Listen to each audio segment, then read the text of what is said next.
hear a few, but we thank God everything is Hallelujah. Amen.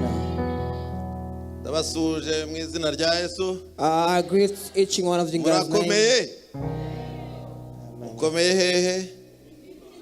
Amen. Amen. Yes, are you strong? Are you strong where? Strong in our hearts. Tumaze kumva amagambo meza. We have heard good words. Atubwira kwihangana. And these words spoke about patience. Ni jambo yatangiriyeho. At the beginning you said, avuga ngo twihangane imitima yacu igume hehe. She said that let's be patient and let our hearts be to God. Yavuze ati imitima yacu igume hano. She said let our hearts stay here. Arongera avuga n'ijambo rivuga ngo gusamara. And she said also to being distracted. Twirinde gusamara. That let's protect ourselves from being distracted. Avuze iryo jambo nahise nibuka inzozi mperutse kugira. When she said that, I remember that I had a vision, a dream. A vision. Yagiye kwambona ninjiye mu rusengero. I seen myself into a church. Yagiye kwambona ibice bitatu by'abantu. In that church, I seen 3 groups of people. Yabonye igice cy'abantu bakurikiye. The first group they are focused. Mbona n'igice cy'abantu bambaye ingofero mu rusengero. Another group have a hat in their heads. Mbona n'igice cy'abantu bari kuganira cyangwa bari. And then I see another group of people that were having a conversation in the church. Ntabwo nitaye cyane ku ibyo bice bya mbere bibiri. I didn't care as much in the first 2 groups. Ahubwo nitaye ku bantu barimo baganira. But I cared most on the group that was having a conversation in the church. Ubwo nagiye kwamubona umuntu araje arabasohoye ku ngufu. Because I looked at somebody came and took them aside by force. Umuntu yaraje arabasohora bakubita ku ngufu arabasohora. Somebody came and took them aside by force. Nuko ndakanguka. So when that happened, I woke up. Rero avuze ngo imitima yacu ngo ibe hano. What you say, let our hearts be here. Akavuga ijambo ngo mwirinde gusamara. And he said, let's protect yourselves from being distracted. Ubwo nyirizo nzozi mpise nzibuka. At that point in time when you said that, I remembered, I was reminded of the vision that I had. Kuko kwihangana. Because our patience. Ntago ari ukwihangana mu bigeragezo gusa. When we say patience, it's not just to temptation. No kwihanganira amasaha 3 wicaye hano. But be patient for the 3 hours you have here. Nabyo bisaba kwihangana. That is needed to be patient as well. Kwihangana nturangazwe n'umwana. Because be patient that your child does not move you from where you are. Ndibuka kera naye ndi mu iteraniro naye nkiri umusore. I remember a long time ago as young man when I was in the church. Noneho ngiye kwa naye nicanye n'umuntu ufite umwana. I was sitting next to a person who had a child. Ngiye kwa mbona uwo mubyeyi ari gukinisha umwana mu rusengero. And I see the mother playing with the child in the church. Amukinisha amukora ku itama. She's playing the child, touching the cheek. Amubwira ati seka seka. She said the child laugh. No, nitegereza uwo mwana nitegereza n'umuntu uri kwigisha. So I looked at the child and I looked at the person who was teaching the church. Numva umutima wanjye ijwi rambwiye iti baza uwo muntu ngo yumvise ibyo bari kwigisha. So a voice told me, asked the mother, that is she listening to the message? Ndamubaza nese wumvise ibyo pastor avuze. Are you listening to the message the pastor is preaching? Arambwira ati ntago mbyumvise. She said no, I did not. Kubera iki ari gukinisha iki? Because she's just playing with the child. Ari gukinisha umwana. She was playing with your child. Bizaze kuvuga ngo meaning utihanganye if you don't have patience ushobora gutahira gukinisha umwana mu rusengero. You might live only by playing with the child in the church. Ugatahira wa mwanya wo kubyina kuririmba hano. Yes, you might go home only when you see blessed to the dancing and praising. Cyo kumva ijambo ry'Imana. When no it's time to hear the word of God. Ugatahira gukora umwana kwitama no kumusekesha. You go home only by making the child laugh or smile. Umwana ni mwiza sibyo? Because truth is the child is cute. Azi ukoresha ibintu byiza. Because Satan knows to use good things. Kugira ngo n'ubundi ibyo byiza bitubuza umwanya. These good things can make you not focus. Niyo mpamvu yavuze ati mwirinde gusamara. She said, be careful you not be distracted. Umutima wawe ugumanga muri aya masaha. Let your heart for the 3 hours be here. Kugira ngo mu buryo bw'umwuka spiritually udasohorwa mu rusengero, that spiritually they don't take you outside the church, udakurwa mu mubare w'abana that b'Imana, spiritually they don't remove you from being here. kubwo gusamara Because being distracted ntabwo ari cyo Imana iduhamagarira. is not what God called us for. Iduhamagara niba tugeze mu nzu y'Imana, God called us that whenever we are in His temple twihangane to have patience. maze tugirirwe ubuntu, Once you have patience to get grace, ubuntu bukurikira ubundi. grace followed by grace. Haleluya. Amen. Niryo jambo ngira ngo The tuvugeho. topic of today, Ijambo rivuga ngo ubuntu The topic bukurikira ubundi. the grace followed by grace. Mbese ubu buntu ni iki? Question is, what is the grace you're talking Ubu about? buntu ni umugambi w'Imana.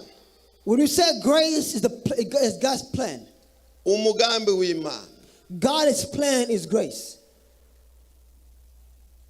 Ubuzima bw'umuntu hano ku isi The life of a human being on earth, on the world, bwagiye bunyura mu migambi y'Imana. was going to God's plan. Kwako turi ku isi yaremwe n'Imana. Because we are a world created by God. N'umuntu yaremwe And n'Imana. a person created by God as well. Imana rero hari gahunda yagiye igenera umwana w'umuntu agomba kubaho hano ku isi agomba kunyuramo. So God has planned for human being to live on. Hallelujah. Amen. Gahunda umwana w'umuntu agomba kunyuramo. The plans that God, a person must go through. Mbere y'iki gihe cyitwa ubuntu, Before this grace, umuntu yayoborwaga n'amategeko. a person was led by law. Ijambo ry'Imana rirabitubwira Because the word of God said so. ngo amategeko yazanywe na Mose, That the law was brought by Moses, bari ku buntu bwazanywe na Yesu Kristo. but grace was brought by Jesus Christ. Hallelujah. Amen. Mbere y'uko Yesu Kristo Before Jesus umwana came, w'umuntu yabaga mu A human mategeko being- yayobowe n'amategeko. a human being was led by the laws or the Ntabwo rules. umuntu yigeze yubahiriza amategeko That y'Imana. nobody cared but God is laws. Ntabwo yigeze amushyitsa ku gakiza. Nobody was those laws didn't bring a person to God's grace. Ahubwo ayo mategeko yamuteye kuba umwanzi w'Imana. But rather, this law made a person be a hate or enemy to God. Imana igeraho itifuza no kongera kuvugana n'umwana So, w'umuntu. the point where God did not want to converse with the human being anymore. Ngo hanyuzeho imyaka 400. Those said 400 years, God was not communicating with the people. Imana yarazinutswe umwana w'umuntu. Because God has forsaken people for Mu 400 years. mategeko kugira ngo uharirwe cyangwa ubabarirwe, See, by law, to be forgiven, wagombaga kugira icyo ugomba gutanga aribyo biti bimazi Then you have cyangwa ibitambo. you have to give a sacrifice in order for your sins to be forgiven. Nk'iyo minsi ya nyuma umwana w'umuntu ntabwo yari agishyikana ikimazi Imana So igomba. back then, people were not given the right sacrifice. Ntabwo umuntu ntiyagitanga igitambo Imana ishima. That person, they were not given the sacrifice that was sufficient for God to be pleased. Ahubwo ngo kujya gutanga wasangaga But rather, ajyanye when they are given sacrifice, intama, they would take like a lamp, intama, they would take a sheep.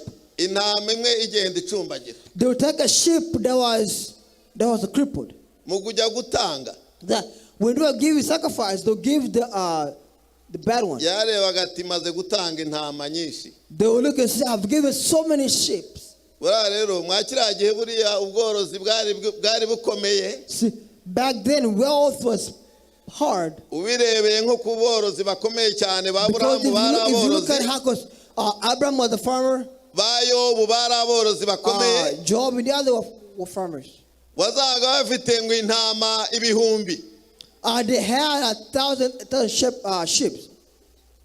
Ariko muko gutanga But in that giving, byari bigeze habi. they are going through hard time. Ukareba intama umaze gutanga Because you looked how many sheep you had given. ugasanga ni nyinshi ntiwaharura. And you see there's so many I've given, you cannot count them. Ukavuga uti tu n'aka ngaka reka And you nkajyana say, nope, you know what, I will take the bad one. akareba intama itabona They y'impuhwe will look at the sheep that's blinded. akagenda ngo niyo agiye gushyikana. They will see the blind one. Ibyo is the one they will byose take. bigashavuza Imana. See, all this made God angry. Nibwo Imana yavuze iti And that's when God said, uyu muntu akwiriye kwinjizwa mu wundi mugambi, that a person must be brought to the next plan. niwo mugambi witwa ubuntu. And that plan was grace. Hallelujah. Amen. Ngo aribwo bwazanywe na Yesu, Because grace was ariko brought ari by mu Christ. mugambi w'Imana. But that was God's Reka plan. dusome mu Kuvayo, Let's read it, Exodus. igitabo cyo Kuva, Exodus. ibice 33, Exodus 33. umurongo wa or 19. 32. Kuva 33, umurongo wa 19. I'm going to read Exodus 33. Reka twumve icyo mu Kirundi havuga. Wa 19.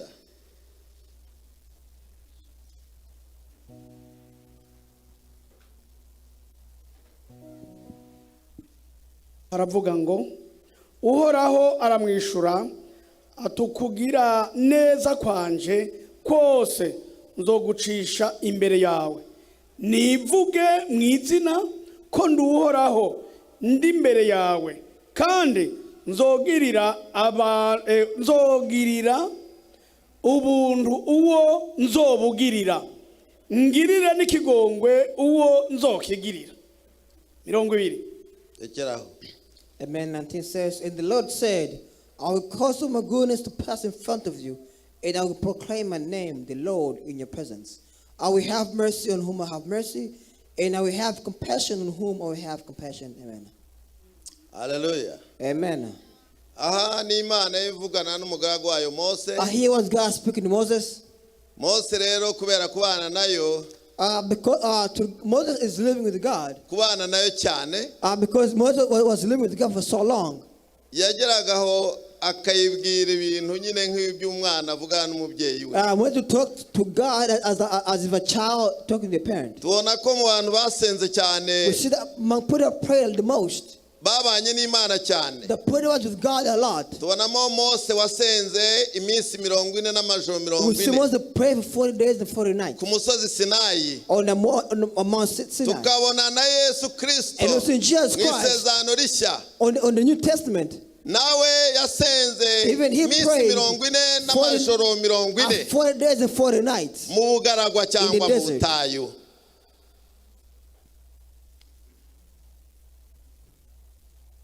Mose yasengeye ku musozi So Sinayi, Moses prayed on Mount Sinai. Yesu nawe asengera mu And butayu Jesus cyangwa mu Christ prayed bugaragwa mu in Kirundi. the desert. Rero Mose So Moses, kuko ngo yavuganaga n'Imana baterana amagambo, because Moses had a communication with God, they could speak word by word. kubera kwegera Imana cyane. Because Moses was very close to Oh, God. hallelujah. Amen. Ntabwo yari umushyitsi imbere y'Imana. Before God, he was not a guest. Umunyamasengo A prayer, cyangwa a person umunyamasengesho who loves to pray. nawe iyo abana n'Imana cyane When you live with God so many times, ntajya aba umushyitsi imbere you yayo. are not a guest to God or visitor Nuko to aho God. ngaho Mose But rather, yabwiye Imana Moses told God, ati nshaka kukureba, Moses told God, I want to see you. nshaka I kukureba. want to see you. Imana yamubwiye iti nta muntu wambona, Moses said that God told Moses, nobody can see ntabwo me. wambona ngo ubeho. If you can see me, you cannot leave. Iramubwira ngo ahubwo ngo So God told nzagushyira, Moses, but rather I will take you. ngo nzagushyira hagati I'll put you in the middle. ngo y'urutare, I'll put you in the middle of the rock. Thank you. ngo noneho ngo nyureho, ngo And nkukingirize amaso, And then ngo I'll nkukingirize ibiganza mu maso I'll pass yawe, and put my hands on your eyes. ngo maze ninyuraho ngo ndebe mu And mugongo. when I pass, you will see. Hallelujah. Amen. Urumva ubucuti yari afitanye You n'Imana. saw the friendship Moses had with God. Ubundi unyureho That to pass by me umbone mu mugongo. and you see me on my back. Hallelujah. Amen. Noneho So then, ahangaha niho Imana, niho tubonye iri jambo, I hear you see the words. niho tubonye iri jambo tumaze gusoma. Here we see what we have read. Ngo ubwanjye nzanyuza kujya neza kwanjye imbere yawe, That I will bring mercy in front of you. ngo nivuge mu izina, That I'll bring my goodness in front of you kugira ngo utagira ngo ni igisigo kikunyuzeho, and I'll speak my name so you don't think that goes kugira ngo or utagira by ngo you. n'umuntu ni Yohana ukunyuzeho. So you don't think it's John passing by you. Hallelujah. Amen. Nzivuga mu izina. I will speak by my name. Imana yacu nziza cyane. Our God is good, amen. Ko ndi Uwiteka. That I am God, I am the Lord. Kandi nzagirira ubuntu. And I will show mercy or grace. Uwo nzabugirira. To those who want to show mercy or grace. Hallelujah. Amen. Mbese wagiriwe ubuntu. Those who got grace. Kuko nzagirira umuntu uwo nzabugirira. To those who want to show mercy. Kandi nzababarira uwo nzababarira. And I will show compassion to those who I want to show compassion. Umuntu yari akeneye ubuntu. Because he needed grace upon grace. Iri jambo ubuntu rihinduka. When we say grace, it Zanga mu doesn't change. Kirundi ari ubuntu no mu Kinyarwanda ari ubuntu, sibyo? Amen. No mu Giswahili? Inzu wari uvuze ngo no mu Giswahili ngo cyitwa ubuntu.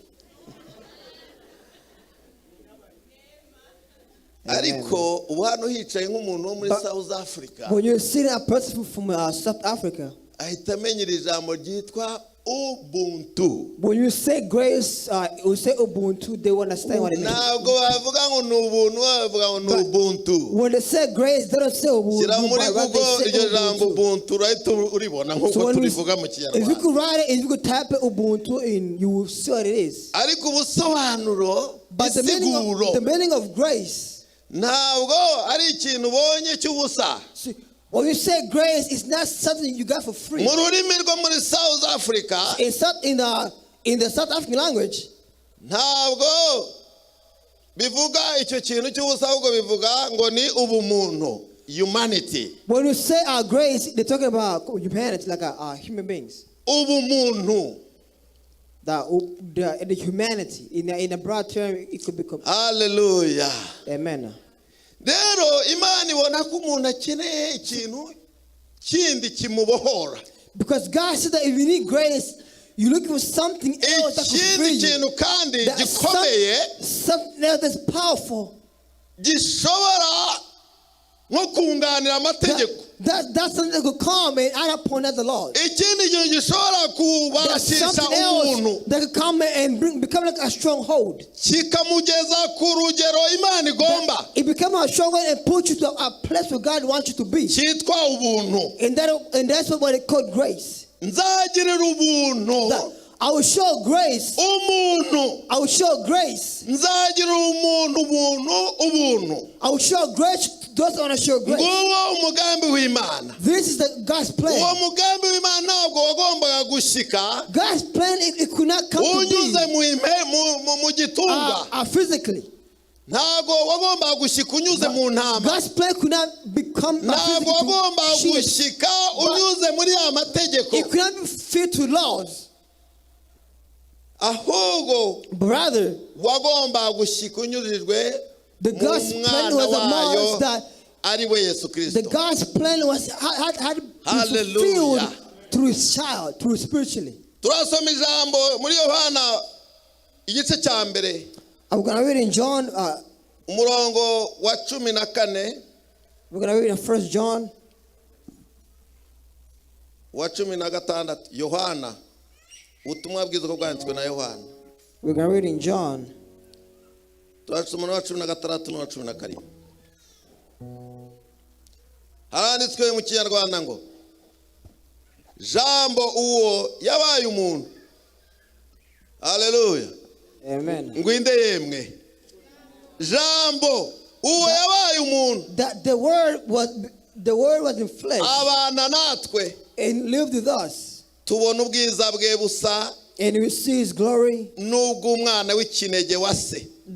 That looks as if the only child. Yuzuye ubuntu. That is filled by grace. Yuzuye ubuntu. That was filled by grace. Hallelujah. Amen. Yaje Yesu rero. The just cause came. Abamubonye bari kumuvuga. Those who see Him are speaking about Intumwa Him. zamubonye ziri kumuvuga. The disciples speak Ngo about Him. zimubona yuzuye They seem ubuntu. filled by humanity by Kandi grace. ari we buntu. And He is grace. Ngo kandi yuzuye ukuri. That His grace Umurongo wa filled by grace 16. and is the truth. Uravuga ngo On 16 it ngo says, kandi bimwuzuye and the thing that's filled in him, akaba ari byo twahaweho it is what we have been given, n'ubuntu and it is grace. bukurikira ubundi. It's grace upon grace. Oh haleluya. Amen. Ariko mwakomeye Imana amashyi yaduhaye ubu buntu.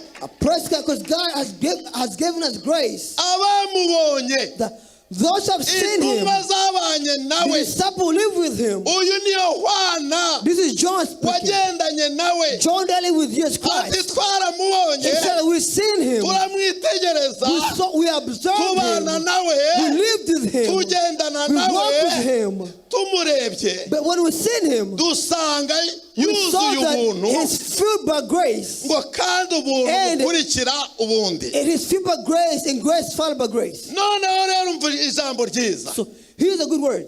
ngo ibimwuzuye, That what is filled in him, yuzuye iki yemwe? he's filled by what? Yuzuye iki? That he's filled by grace. ngo That ibimwuzuye, what is filled in him, ngo ni nabyo natwe twagize gute? it is what we do what? Oh That what is in haleluya. him ngo was ni given to nabyo us. umwana w'umuntu yahawe, What's in him was given to us. ibimwuzuye, What's filled in him, ibiri muri what's we in him nibyo was umwana w'umuntu the was to human being yahaweho. was given to human Oh being. haleluya. Amen. Mbese ibyuzuye Yesu wamaze kubihabwaho, Have you received what was in Christ? ibyuzuye muri Yesu wamaze What's in kubihabwaho, Christ, have you received it? iyo wamaze kubihabwa Because once you receive that, bigenda gute? what happens? Tubonye ngo ni ubuntu bukurikira ubuntu, We see that it is grace followed by grace. ubuntu There bukurikira is grace ubuntu. followed by grace. Wakiriye That ubuntu, you receive grace. uhawe ubuntu, You get more grace. wowe urahinduka iki? What are you going to be? Uhinduka iki? Ko You mutabivuga. become what? Umenya bamwe mwari abanyeshuri bakopera ariko. Cheating student. Maybe you are cheating students. You are cheating. Cheating student. You are students who are cheating. Reka numve icyo bavuga ko ari ubuntu, Let me nanjye see subize ko ari what they're iki. going to say. Wa mwana ushinzwe gukopera, Because the student copy from others. abo tujya tubabona. We see those, we see them. Iyo amashuri aheze, When they're going toward the end of school, ubona bamwe batwandikira muri email every day, some do actually email every day, monsieur. bamwe badusendingira email, Some will send us emails. they send you email Bakurikira email. and you can't read it. Email now you want. And you have somebody in your home who finished the high school, high school. and you take the email to him or her, and you ask him, can you read this for me? What is soma? Ntashobora, wa muntu wacitinze rero, But the student who are cheating at school, that's copying uwo school. ntazayisoma. Unfortunately, they cannot read the letter. Niyo mpamvu uzajya gutya ngo mumpamagarire Willy, And the kandi other ufite say, abana call Willy for me. barangije high school. They still call Willie for me. Mumpamagarire Willy, reka mpamagare Willy amfashe. Let me call Willie so he can help me. Ufite umwana warangije, But you have a child home that finished high kandi school. yararangije, yabaye graduated. They graduate high school. Kuko hano muri iki gihugu can be graduated by attendance. But here in America, you can graduate only by attending school. You know, ushobora kwishuri ugenda amashuri utize na kimwe. Nagiye kwiga muri HCC. Here I went to school in HEC. Garama ariko imbere ibamba. But grammar became hard for me. Kubera ko nakoraga full time. Because I was working full time. Nkiga full time. And I was going to school full time as well. I'm a hard worker. Nari umunyeshuri akomeye. Hallelujah. Hallelujah, amen. Nkoresha imbaraga zanjye. So I used my strength. Nkiga full time. So I was going to school. I was going full time school. Nakora full time. A full time work. Nageraga ku itara. When I go on the lights, when I'm driving, when I got on the traffic lights, ubwonko bukahita bumbwira buti wageze mu rugo, washyitse mu rugo. my brain tell me Ugeze kuri aya matara yo ku muhanda. Whenever I got on the traffic light, my brain tell me. Ubwonko bugahita bumbwira buti wakwisinzire ko My washyitse brain mu will rugo. tell me, you know what? Just stop and take a nap. Ngahita nsinzira nkumva abantu Now, bi bi bi bi bi bi bi. When I was in my car, I'll take a nap and I hear people are honking horns. Oh, sindashyika. And I say, oh, you know what? I'm not home yet. Although my brain is telling me I'm home, but I'm not home. Rimwe narashyitse ndavuga ngo reka nteke uko umugore nawe yabaga yagiye. One time I got home and I said, let me do what mouth will do. Nimba ari igitoki, nimba ari inyama. That if it's a banana, it was meat. Nakanguwe n'umwotsi na twa tuntu turi gusakuza. I was woken up by the smoke and by the fire alarm because when I was cooking, I took a nap. Rero cyo naje kubabwira ku iyo HCC. My point of telling you about HCC. Grandma yaransinze ariko barambwira ati you be graduated. The grandma was hard for him, but they told me you're going to graduate anyway. Your attendance. But because of your attendance, you're going to graduate. Nabonekaga buri gihe. Because I attend school every day. Kuko jewe n'ikintu ngiyemo ndagikora nkagikora. Because for me, when I'm doing something, I have the passion to finish to see it through. Nakazi yo nkagiyemo ngakora neza. Because when I'm working, I see it through. Nakoze ku kibuga. I work at the airport one time. At ABM. Ndakora kugeza ubwo nta supervisor aza kunchecking. I work the point where I will go and check my supervisor. Uko ahantu hose akora hose agakora hose yasaga nahashitse. Because everything because where he work, arambwira ati jewe sinzongera no kuguchecking. So he told me, you know what, from now on, I'm not going to supervise you. Nakoraga amasaha 5 mu kimbo cy'amasaha 8. I worked, I worked 5 hours instead of 5 nakoraga neza nkabirangiza ibintu byose. Because the thing that they require 8 hours, I'll do it 5 hours. Nangiza nkajya mu cyumba cy'abapilot hariya ku kibuga. When I was finished when I finished, I'll go, you know, at a pilot place. Nginjizamo igare. I'll take my car in. Ahita nshyiraho agapapuro ngo pilot is sleeping. So, amen. So, I would take a little note and put my car in the meaning that it says that the pilot is sleeping. So, because I work so good, they have faith in me. And I work so good and I finish early. And then the rest of the hours I'll go and take a rest and sleep. Some of you work bad but you're in a rest. But you are looking at the message that is not seen. Oh, Maria is not coming. Be careful, Maria. He told Maria. Also, I think that Maria was the supervisor of where he worked at. And you said that you want to rest although you didn't work. So when you say you are blessed by grace, you are given by grace that's food in Christ. You have been given grace already. You do a good job to be paid when you worked well. But I'm not saying to kill yourself. No. Because Satan said, be careful, this job might kill you. Because they might fire you and bring somebody else. But what I'm saying is this. One shall be given. One shall be given that but the grace followed by grace. You become a grace as well. You become grace of humanity in what you do. Here we see good words. A person, Cornelius. The grace was remembered. It was given. And he accepted. Because once I arrived in you, once grace has arrived in you, one shall be changed. One shall be changed and you became grace. Yeah, because grace can change you. You have received grace. And you become grace. Meaning in you, in you foolish, greedy. In you greedy disappears.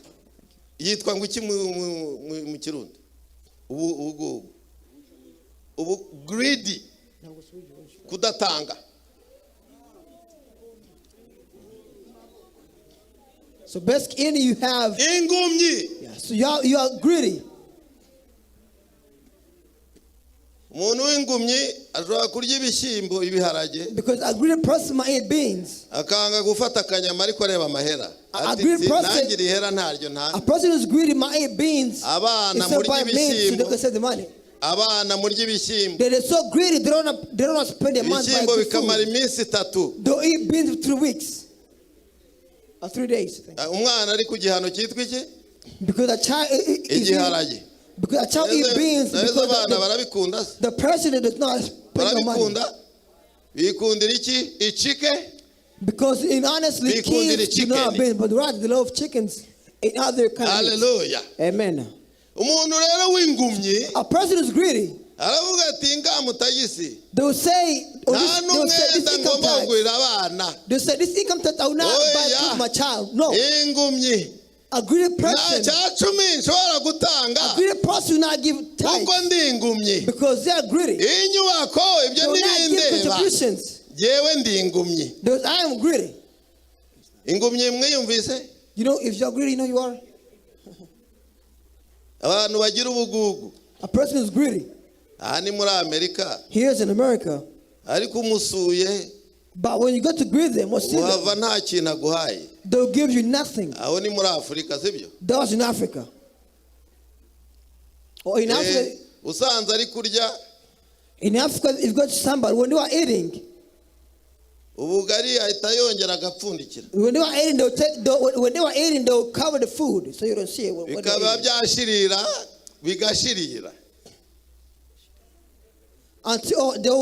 Until the food will be overcooked. Because they are greedy, they don't want to share. But once you get grace, you become grace. Let's go and read the words. Proverbs chapter 11, verse 16.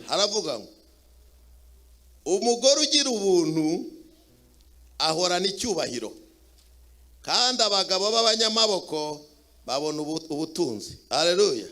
Amen. Umugore ugira ubuntu ahora niki? A kind woman gains honor. Umugore ugira ubuntu ahora niki? A kind woman gets what? Hano mwiri teraniro honor. Because in this church here, harimo abagore benshi bagira ubuntu. So many women with grace, kind-hearted. Uriya restoration yagize. Nk'ubugewo umitishijemo nk'umwiri toro ryacu. Because if you're meant to choose, okay. I don't know. I might pick the woman instead of the men's. Because I've seen the women they give. They have kind of hearts. They have grace. But then again, men. Because if you are greedy man, you tell your wife or woman, you will say the money you because that check I want that check I wanted. The tithes you're going to give. As young men will give money together. We are selling. So we say that in whatever in our profits, let's give tithes. But one among us said we should never give a tithe in our profits. But rather give it to me and let God put a sin on me. I heard later on that in Congo I living, there was a war. But fortunately, the first bullet took his life. Because he said that let God hold a sin against him. Because your son can judge you. If you say let me beat you up and God will hold me responsible. A kind woman. Oh, hallelujah. Amen.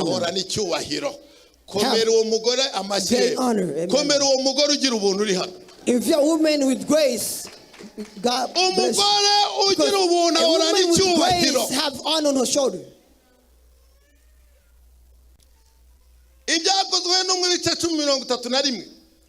In Acts 10:31. Act 10 verse 31. Turabona umugabo witwa Cornelio. We see a man called Cornelius. Katwasome. Let's go and read it. Arambwira ati, Cornelio, gusengwa kwawe kumviswe, n'ubuntu bwawe bwibutswe imbere y'Imana. Hallelujah. Amen. Ngo gusengwa kwawe kwagize gute? It said, Cornelius, your prayers have been heard. Kumviswe. That your prayers have been heard and have been. Mbese hari ikintu umaze iminsi usengera imyaka? Is that something you've been praying for years? Imyaka myinshi. Something you prayed for years. Cornelius yagerekagaho ubuntu. Cornelius had a grace. Yagerekagaho kugira ubuntu. Cornelius had grace upon what he had. Yagerekagaho gutanga. Cornelius was given his grace. Yagerekagaho gushikana. Cornelius was giving. Ngo maze and then umunsi umwe, when the time was one day, gusenga kwe kugera ku his Mana. prayers got to God. Imana yavuga iti numvise And God gusenga said, kwawe. Cornelius, I've heard your prayers. Ati bya bintu byose ujya utanga, And whatever you've been giving, bya ndya ujya utekera the abashyitsi, food you give to the poor, ya mahera ujya ushikana, the money you give, yibutswe. Cornelius, I've remembered Oh, all you've been given. hallelujah. Mbese Amen. ni iki Imana ikwibukiraho wowe? What did the God remember you on?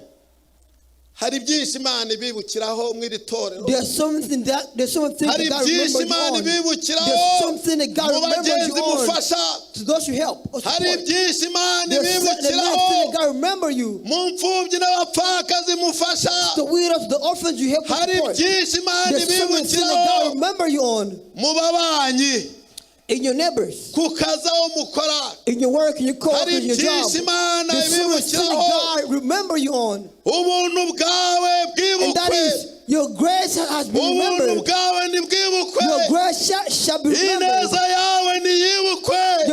Your prayer should be heard. Bitera Imana kugutabara. And may God come forth to Bitera support Imana you. And kukurengera. that God make you God to Oh, succeed. hallelujah. Amen. Bitera Imana kugukiza. That makes God come Bitera and Imana kill you. kukubohora. God come and free Imana you. nikubohore. Let God free you. Ubwo igihe kirageze The time ngo is ineza right. yawe yibukwe. Let the goodness be Ubuntu remembered. bwawe Let bwibukwe. your grace be remembered. Igihe kirageze The time is right. ngo gutanga kwawe The time is right. kumvikane imbere y'Imana. Let your calling be heard Ngo before God. kwihangana Let your kwawe patience kumvikane imbere be y'Imana. heard before God. Kugera imbere y'Imana. Amen. Ibi ngibi bizagenda gutya. Or this it should be like this. Ari uko twahawe That we've been given ubwo buntu bugeretse ku bundi, this grace followed by grace. ntitubupfushe ubusa. Let's not take it for let's not take in vain. Mu Kirundi bavuga ngo icyo ni ukwanjanjwa. That let's not take it in Umvuga vain. Ikirundi narakimenya amagambo ntazi muri Amen. make. Ntiduherwe ubuntu bw'Imana kugira ngo tubwanje. Let's not take God's grace in vain. Niyo magambo ndikurangira. These are the words I'm ending with. Mu Bakorino ba kabiri igice cya gatandatu umurongo wa mbere. 2 Corinthians. Haravuga ngo kandi ubwo dukorana nayo turabinginga kugira ngo tudaherwa ubuntu bw'Imana gupfa ubusa. Ansome nsome no murongo wa nyuma. Abakorino ba kabiri ibice bitandatu. 2 Corinthians chapter 6 verse 1 to 2. Umurongo wa mbere. Verse 1. Kandi Abikorino ba kabiri ku gice gatandatu ku murongo wa mbere haravuga ngo kandi ko dukorana nayo turabinginga ntimuherwe ubuntu bw'Imana gupfa ubusa yemwe. Amen. Mu It says, Kirundi no gupfa ubusa. Soma muri Cyongereza. amen. Let's read English again in 2 Corinthians chapter 6 verse 1. As we are working together with God, we urge you, let's not receive God's grace in vain. Hallelujah. Amen. Kumvise ubuntu bw'uburyo bwaje. We heard how the grace came. Buriya rero iki gihe cy'ubuntu So nowadays is the time of grace. kimaze imyaka hafi irenga ibihumbi 2,000.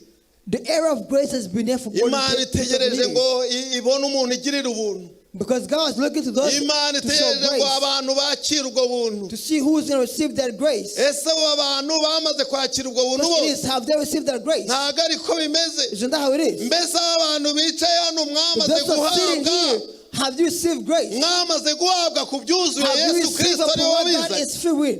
mbese abantu mu isi bose bamaze kubihabwa Have all the population received cyangwa that bamwe grace? barabandanije kubipfusha Or ubusa are they taking that grace in ndagira vain? ngo wewe wumvise aya magambo For you have heard his word. umenye ko turi muri icyo gihe Notice we are in error. icyo gihe ni cyo cya nyuma At end of end. hanyuma Yesu Kristo akagaruka For Christ return agatwara abantu to take the people, bakiriye ibyo yahawe they who have received that which was in him, akaza kureba abantu to come and see the people bafite akabuto who have a seed, ka Yesu muri bo a seed of just Christ in him. haleluya Amen. bafite akabuto Who have a seed. amen Amen. bafite akabuto Who have a seed. abasore The young men bafite who akabuto have a seed. kitwa ubuntu muri A bo seed called grace in oh them. haleluya Amen. ako kabuto ka Yesu That seed of just kari Christ muri wowe that is in you. ijambo ry'Imana yatubwira The word ngo of God said azahagarara mu kirere he will stand in the clouds. ahagarare mu kirere He will stand in the sky. kubera ko akabuto kari muri Yesu Because the seed of Christ kari in muri you wowe is in you. hazabaho There communication should be a communication. oh haleluya Amen.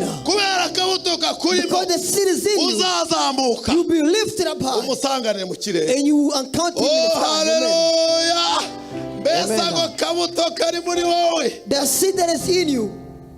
mbese muzi magnet Do you know? ema Do you know magnet? murayizi Magnet. sumaku murayizi Do you know a magnet? You know magnet. abazi sumaku ni bande Who knows magnet?